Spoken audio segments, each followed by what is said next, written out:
It's been a long time. Hi, how's it going? I knew you when you were a Chashiv Avreich, but now you're a Rash Hag. I knew you before you were rich and famous, but now Right, you're Oila Gdula. right, right. Rich and famous.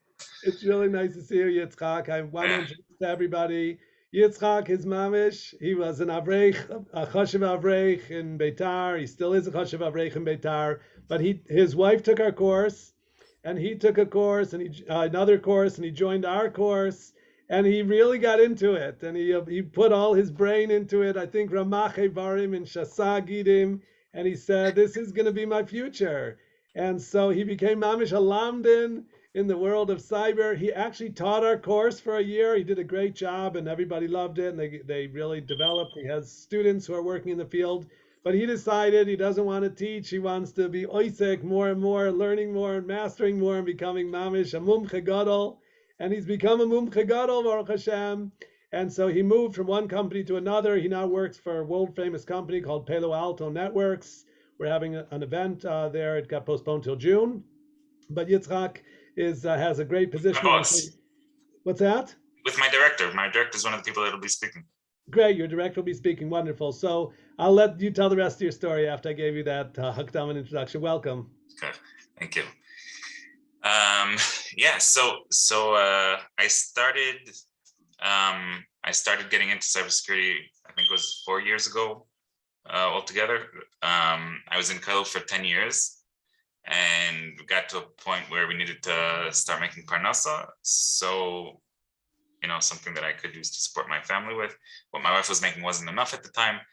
And so we got an email. I don't know from who, I don't know from what, from where. It just somehow ended up in our email box saying that there's going to be a cybersecurity course. And my wife was like, look, just try it, what's the worst that'll happen? So we didn't know what it was. There's a whole list of all the things that they're going to be teaching.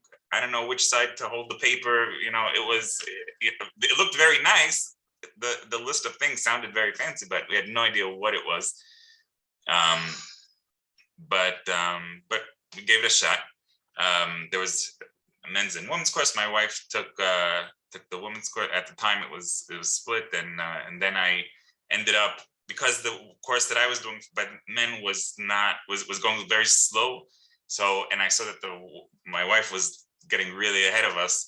So I asked Rebbitzin Ratner if I could also kind of like join their course by Skype onto my wife's computer, and this way I'd be able to follow that course as well. And she said fine. So that's what I did. So I was taking two courses in parallel. I really enjoyed it. It was I had left Palo. I said I'm gonna be Maktish 1 year. I'm gonna just to learn everything. And I really got into it. I spent a lot of time trying to build myself on the basics, learning protocols, how they work, what they look like in real life. I spent a lot of time doing research. I had whole days, and I'd spend 8 to 10 hours a day working on it. And I really enjoyed it. And just from all that work, by towards the end of the year, I was able to, I had gotten a job in one place. I didn't like the environment over there. I went to a different place where I spent the next, I think, close to 3 years. I first started out as a analyst, a security analyst, a SOC analyst, which is what most people start off with. Not everybody, but most people start off as SOC analysts. As an intern, that was for 6 months. At the end of the internship, so basically the company that I was working for was taking on a new client that had a specific SIEM. You learned about SIEM already, I'm sure, by now, right? So they had a specific SIEM that they were going to be using, and the company I was working for didn't have anybody to run it. So they offered me the opportunity to take care of the SIEM, since I had already had 6 months working with the SIEMs that we had been using, which was McAfee SM and 40 SIEM. So I wasn't sure. I wasn't 100% sure if I wanted to go that way, but I decided to take it. And I became the SIEM integrator for the official SIEM integrator for Curator SIM for our company. So it was my job to bring anytime the customer, this was a customer was a cloud provider, so they had other customers that they would bring on into the SIM. I have to go and deploy the SIM architecture by the customer, and then create rules for the customer that were appropriate for their environment. And anything involving the support of the SIM was my job. And then after not very long, there was basically two other guys in the department with me. After not very long, one of them was put on chalat. He was getting close to Corona and things were happening, so he was sent out. And so I had to take over the SIM that he was also supporting. And then we had the department head who was still around. And then not too long after that, he also kind of left. And so I was basically running at the time. By then we already were working on a fourth SIM. So I had to learn a fourth SIM now and how to work, how to support it. And it was a completely different type of a SIM. It was cloud-based. It was a whole different project, a whole different ballgame. So by the end, I was actually in charge of 4 different SIMs. That basically, because I definitely overextended myself. There was a lot of work to do, a lot of things to learn. Each SIM is its own world.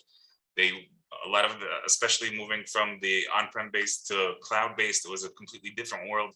I had to spend a lot of time learning it and understanding it and how to develop things for it. But all of that ended up being what got me into working by Palo Alto now, because it was exactly because of all of that experience that I had that I was not able to get into Palo Alto, because they value that experience working with those other SIMs. Because what I'm doing now in Palo Alto is I'm working on their SIM that they're in the middle of developing. They're close to the end of developing, and they wanted somebody exactly with my experience with different SIMs that could show them how competitors are doing it, and also with the experience that I have working with SIMs in general, to parsing logs and things like that I could bring into it. So it was exactly that mamish minishman that got me into my present job in this wonderful company called Palo Alto, which is it's really amazing company. I think they were recently, again, I believe that they were voted like the best company to work for in America. It's a really amazing company. They provide so many benefits, so many things for their employees. It's a really great place to work, and I'm really happy there. And I couldn't have done it without Summit. There's no question about it that Summit was what got me there. So that's basically what I've been doing, and that's my history in a nutshell. Tell us what you do now, Yitzchak, exactly. Okay, so now I am officially, I'm the one of 2 SIM content developers. In practice, I'm more of a man of many hats. I work with different teams. First of all, because we're still in the process of developing the SIM, it's not officially out yet. So it's called XIM, XSIAM. It's not officially out yet. Yeah, for Cortex, right? So it's not officially out yet. I think it's supposed to go out in July. So there's basically a lot of content that they want to bring to the SIM to onboard different devices that they don't have already yet. So I have to, first of all, we work with our SOC that or customers that are kind of getting like a beta trial of the SIM. So they have certain devices that they're most commonly using. So we want to get them on board, connect those data sources, as they're called, get them parsed out. So they're different types of logs. Every data source has different types of logs, and it's often in a different format, or with different small differences. So they all need to be parsed differently. Alerts need to be made for them. that are appropriate. What they're trying to do now is make a kind of like marketplace where you can get different content packages, which is basically what I'm eventually going to be spending more time working on, that are for the different types of products that are out there. You'll see that if you ever take a look at any of the SIMs, there's hundreds and hundreds of different types of possible data sources that could be connected to a SIM, and sometimes it can be pretty complicated. So I work with, besides for parsing and bringing on new data connectors, I also work with other teams within the company to help them with their part in the process, however much I can, give my experience. I work with the UI UX team, which to tell them how other SIMs do certain things, so that they could, understand how to improve the user experience. I work with the development team, the developers. I'm not a developer myself. There's really, right now it's an assortment of jobs. It's not but it's really, really interesting experiences, and it's really nice. It's really nice. Are you on site or are you at home? Where are you working from? So Palo Alto has what they call it flex work, I think. Officially, you don't have to go via flex work, thanks, Leo. Yeah, now I'm getting confused which one of us works there. So they have a thing called flex work, which is basically that anybody, whoever wants, you could work from home, work from the office, you decide. From what the Megaya said, the recruiter told me that like only 30% of the people actually show up to the building. On Thursdays, I happened to have showed up on Thursday. It was almost the whole floor. I think there was like 4 people there on the floor. They have like 10 floors in the building, and one floor there was like 4 people. This is a company with like 15,000 people across over the world. There's like 4 people taking up a whole floor right now. So it's most people are working from home now, unless you live nearby, which I do not. I live in Beitar. It's quite far. So which is great. It's great being able to work from home, having the flexibility, which is probably why they call it flex work. And on the chances that I do want to show up, sometimes we have meetings or whatever. On the off chance that I do want to show up, I can show up.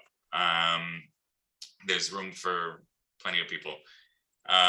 Also, what's nice is that occasionally I see, a from person walking down the hall, which is also very, very nice, considering it's in like smack in the middle of Tel Aviv. You wouldn't expect it, but there's a good 15, 20 from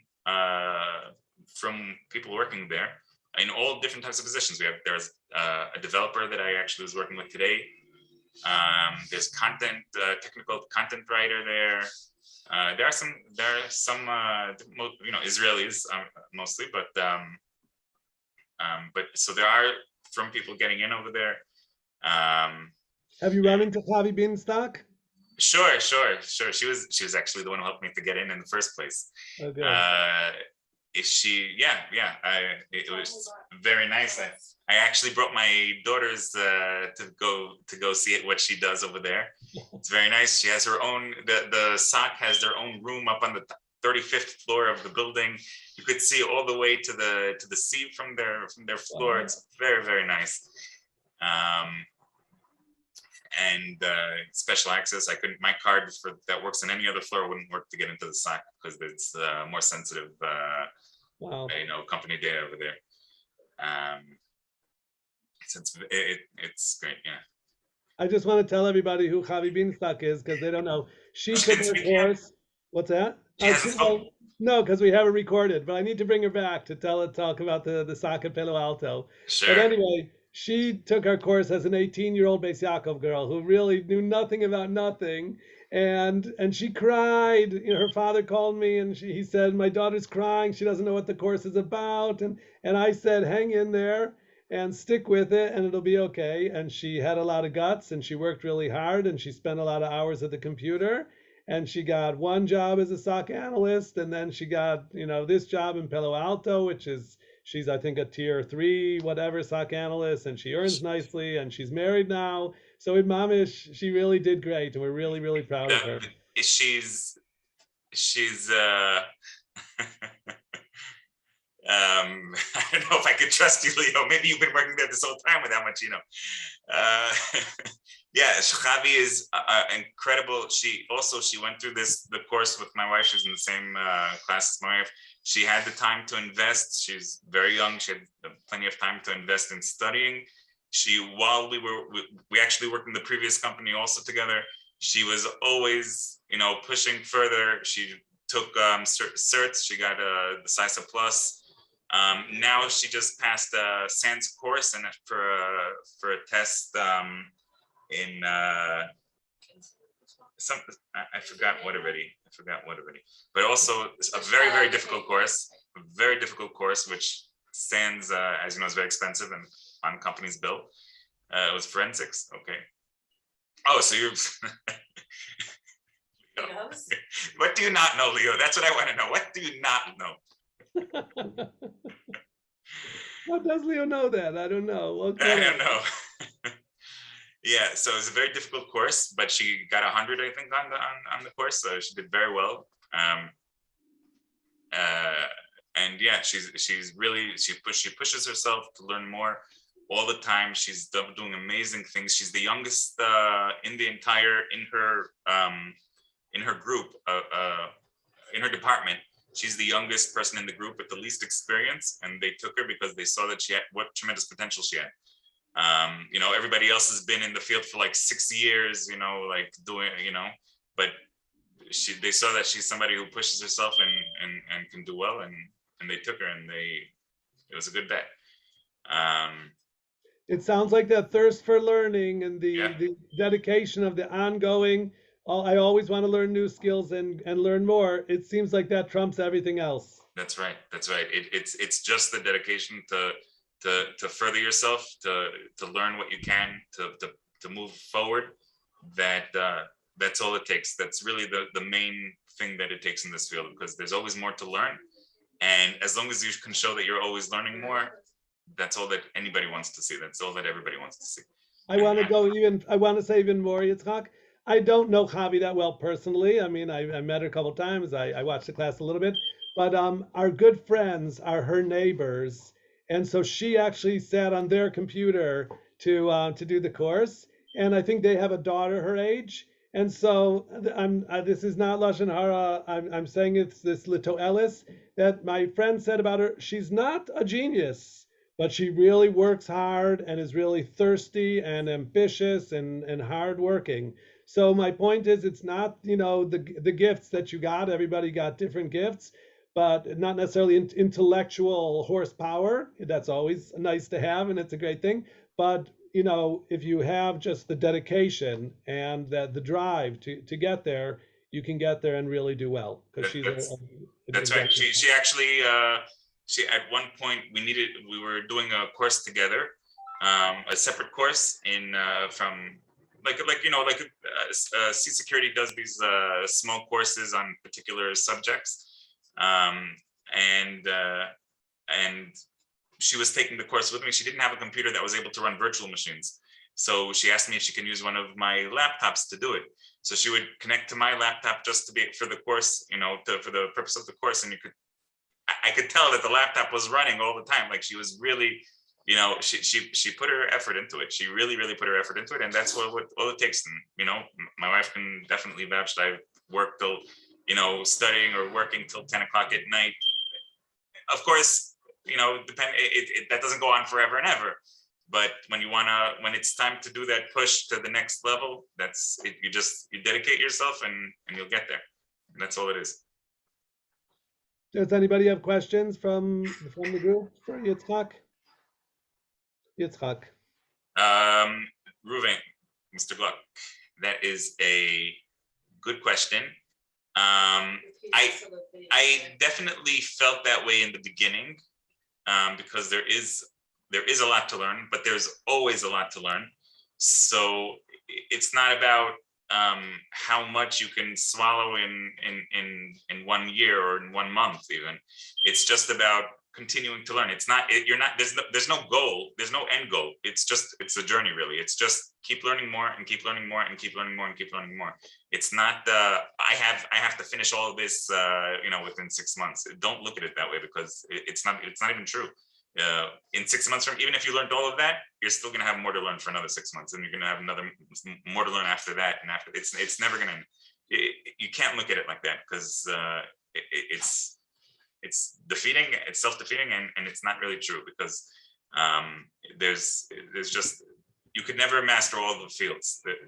You pick what you want, and after you get out there and you learn like all the different types of things there are that you could get into, you pick the one that you want and you just keep going. That's it. It's not that you can't feel overwhelmed because it doesn't stop. Someone privately asked me to ask you a question about compensation, tachlis. Yeah.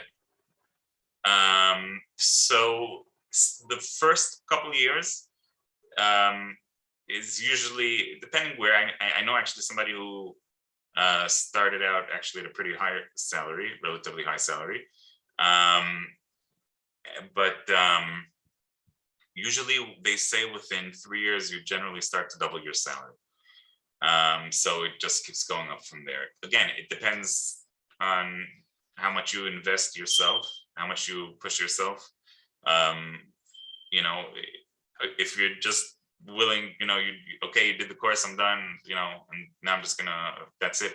I'm done with my learning. If you don't expect anything, if you're constantly pushing yourself, then there's no question that the sky's the limit. There's absolutely no question, because there's always places to move to. There's always job openings everywhere, and as long as you're learning enough to be able to apply for those jobs, there's always going to be greater positions to go for. But it does start off, generally it does start off on the low end in the beginning. Yeah. Thank you. You wanted something more? No. I mean, as I said, when I was serious, someone privately messaged me to ask you that, so okay. I complied. But in addition to what I see Rabbi Ratner posted, is how do you know which direction to take? I would kind of like to add to that. Do you feel like there are any, from your experience, do you feel like there's like a hot topic now, or think there will be like an emerging market that's really, So first of all, in terms of which direction to take, unless you see something that particularly grabs you now, which I don't feel like it's that important. Like most people start off as SOC analysts. Once you get into the field as a SOC analyst, even though you don't make a lot of money as usually, unless you get into Palo Alto and you're working in their SOC, even though you don't usually make a lot of money, but it does give you an idea of what's going on in the field, because you're involved with all these different types of people. So you get an idea of where you want to go from there. So either like Javi, she really enjoys being an analyst. Don't ask me why. I think that's crazy.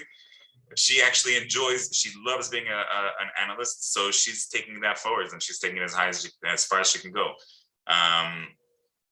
You'll meet pen testers. If that's something that you really enjoy doing now, it's probably going to be something that you're going to continue to do as long as you keep it up. You'll find that you'll be able to advance as a move from an analyst or to a junior pen tester, or go straight to a junior pen tester. Those are things that you'll just from being in the field, you'll kind of like absorb all the different things that there are out there, and within like a year or two, you'll know what's there, and you'll know what interests you. I know somebody who was a SOC analyst, recently got a job working in GRC for Deloitte. Also at Summit graduate. Also at Summit graduate, one of my students actually. And Deloitte, and working in Beit Shemesh. I'm sorry, I didn't hear. Was that David? Yeah, sure. Yeah. So Deloitte is a big company. He founded in Beit Shemesh, which is great for him, because he lives in Beit Shemesh. So he's doing GRC over there, if I recall correctly.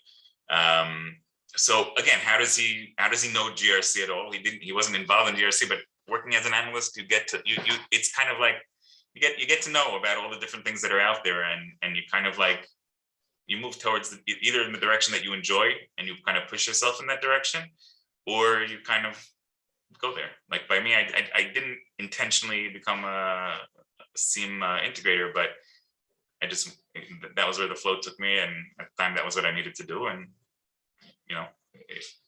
I knew what to do once I was doing it, and it just and it worked out. But once you get into the field, most of all those doubts kind of wash away within like the first year. Yitzchak, do you think that's what you'll be doing in 5 years, or where do you see yourself in 5 years? I would in 5 years, I'd like to be a little bit more security oriented, more than what I am doing now. Now, it's less technical than what I was doing previously, and I kind of enjoyed more the technical work that I was doing. So I basically would like to kind of like maneuver myself towards the security department within Palo Alto. So, as there are courses that I could take to further my knowledge in the field, and that's the way to do it, and that's it. So as long as I keep the goal ahead of me, I'll be there. Oh, and it's easy to switch. Yeah. We think you're getting coached by Hannah K in the background. Sorry, I can't help myself. I've always been getting coached by Hannah K in the background. She's done really good for you. Let's admit the truth. My wife, did my wife speak? I don't know. Yeah. Yes, she did. She's a virtual CISO. You guys are what's known today as a power couple. Not yet, soon. Right. Well, thank you very much. Yitzchak was on short notice, and you're truly an inspiration to everybody, you and your wife, and we're really, really appreciative of you taking the time to be with us. Thank you so much. Continued bracha v'atzlacha, and we look forward to hearing each month and each year how you go weiter and weiter with the success in the industry. Thank you so much. Okay, thank you for having me. Thank you. All right. Thank you. Thank you.